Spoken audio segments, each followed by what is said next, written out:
All right, YouTube, it's episode number 4 of Zach's Legal Lessons.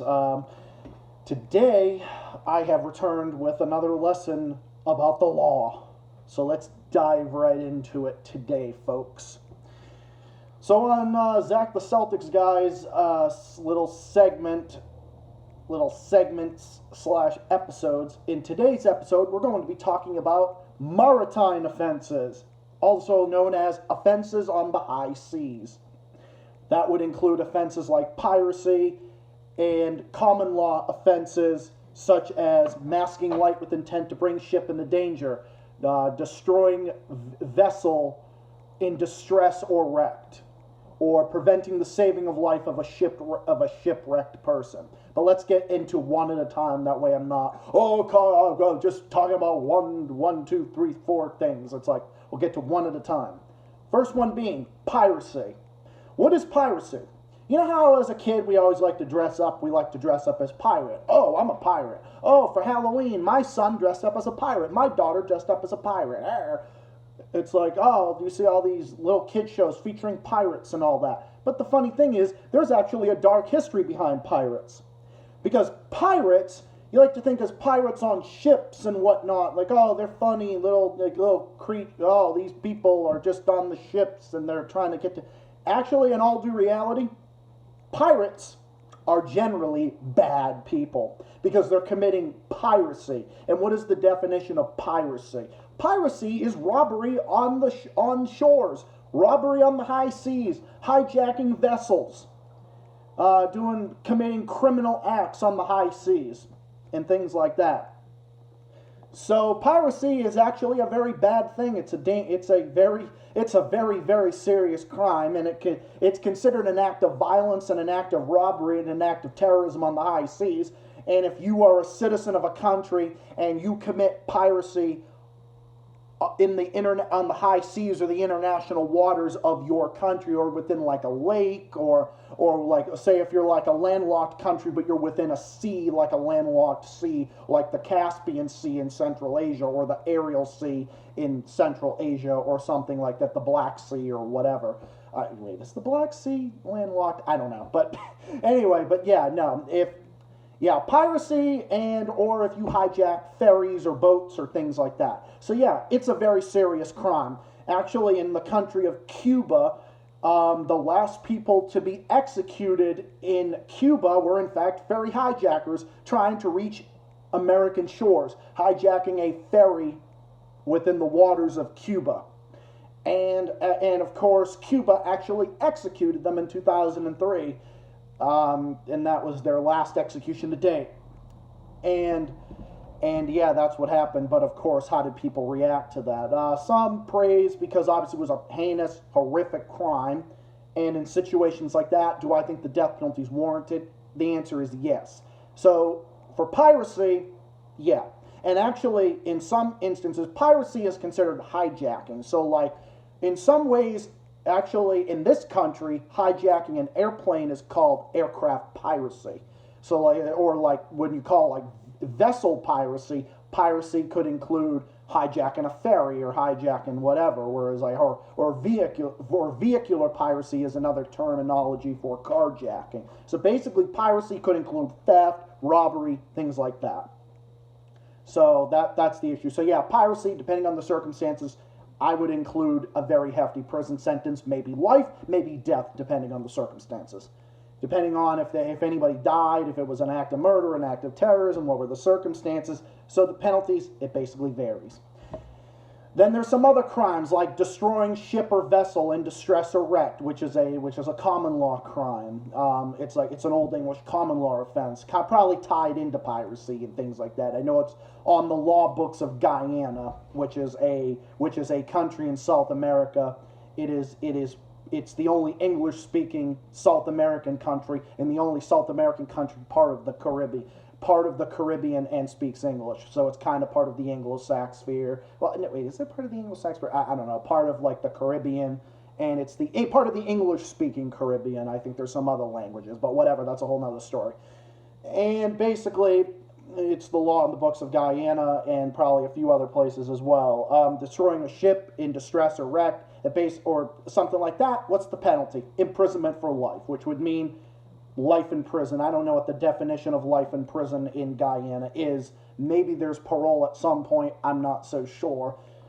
Some countries, life in prison means life, and I don't know if Guyana's the same exact way, but that, like I said, that's besides the point. So what should the penalty be for destroying a ship or vessel in distress or wrecked? It should be life, at least a very hefty prison sentence at best, maybe 25 to life, something to that effect, depending on the circumstances, depending on if there were lives endangered, something like that. I think it's destroying a ship or vessel, and then there's one called something like attacking a vessel in distress or wreck. I'll link the law books of Guyana where I found all this information that I've studied in over the years. And yes, again, my nose is itchy because again, it's allergy season. Besides the point. Moving on with the fucking video. So now we get to the next one. Preventing the saving of life of a shipwrecked person. That basically is what they call, this is when you prevent or impede the rescue of somebody on a ship or a vessel in distress or wreck in his endeavor to save his life, or preventing someone from being saved from a vessel or a ship, and so on and so forth. And that under Old English common law is punishable by life in prison. The saving of life of a shipwrecked person. I know that it is the law in some. I know it is the law in some place. Oh, preventing any shipwrecked person from saving his life, an indictable offense under the Old English law of Canada. Says shipwrecked person. Everyone is, quote, everyone is guilty of an indictable offense and liable to 7 years imprisonment. Who prevents or impedes or endeavors to prevent or impede any shipwrecked person in his endeavor to save his life, or whoever without reasonable cause prevents or impedes or endeavors to prevent or impede any person in his endeavor to save the life of any shipwrecked person. So that would be the old law of, that was an Old English law in Canada. I don't know if it's still on the books of the current Criminal Code of Canada, but I will link that in the description as well. In Section 59 of the Criminal Code of Guyana, what they call the Criminal Law Offences Act, I think it's called. Basically, the laws of Guyana and most English-speaking Caribbean nations are based on the Old English common law the Old English common law, like the old common law of England. Let's see here. So yeah, basically that's basically what it entails. It entails that, and they are horrific crimes. Obviously, these are crimes that are terrible. Obviously, that are heinous. If you assault on person preventing a wreck, you're basically obstructing or resisting and stuff like that. So basically, I'm trying to link in the description. I'm trying to link in here. Let's see. Oh, yeah, I found it. Probably should get my glasses on if that would be the. Everyone who, Section 60 of the Criminal Law Act of Guyana, preventing the saving of life of shipwrecked person. Everyone who unlawfully and maliciously, A, prevents or impedes any person on board of or having quitted any ship or vessel in distress or wrecked, stranded or cast on shore in his endeavor to save his life. Or prevents or impedes any person endeavoring to save the life of any person, such person, rather, as aforesaid, shall be guilty of felony and liable to imprisonment for life. So that basically is you are obstructing the rescue of a person on basically a sinking ship. I'm not so sure, but I have a feeling that these laws, I mean, this might, in all honesty, might just be a conspiracy theory, but I could be completely wrong. They may or may not have put these laws about preventing the saving of life of shipwrecked persons as a result of the Titanic sinking in 1912 out in the North Atlantic off the coast of Newfoundland, Canada. I don't know, I could be completely wrong about that. That's just a theory of mine that I'm kind of just putting out there. It possibly could be, I don't know. So that might be the case. So I'm not so sure about that. But I would have a feeling that it might be. So Don't take my word for it. That's just a theory of mine, but it wouldn't be entirely out of the realm of possibility. I just know it's an old law. Oh, this one. Destroying ship or vessel in distress or wrecked, 14 years imprisonment. Everyone who unlawfully and maliciously destroys any part of any ship or vessel which is in distress or wrecked, stranded, or cast ashore, or any goods, merchandise, or articles of any kind belonging to the ship or vessel shall be guilty of felony and liable to imprisonment for 14 years. Okay, so that would basically be you're basically wrecking a ship on ashore.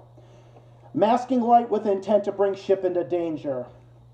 Everyone who this is basically, in today's world, in today's standards, in today's world standards, common law of today, this would be considered like basically just a straight up act of terrorism, or maybe even an act of attempted murder or premeditated murder, depending on the circumstances. Everyone who unlawfully masks, alters, or removes any light or signal, or unlawfully exhibits a false light or signal with intent to bring any ship, vessel, or boat into danger, or unlawfully and maliciously does anything tending to the immediate loss or destruction of any ship, vessel, or boat for which no punishment is in this act provided, shall be guilty of felony and liable to imprisonment for life.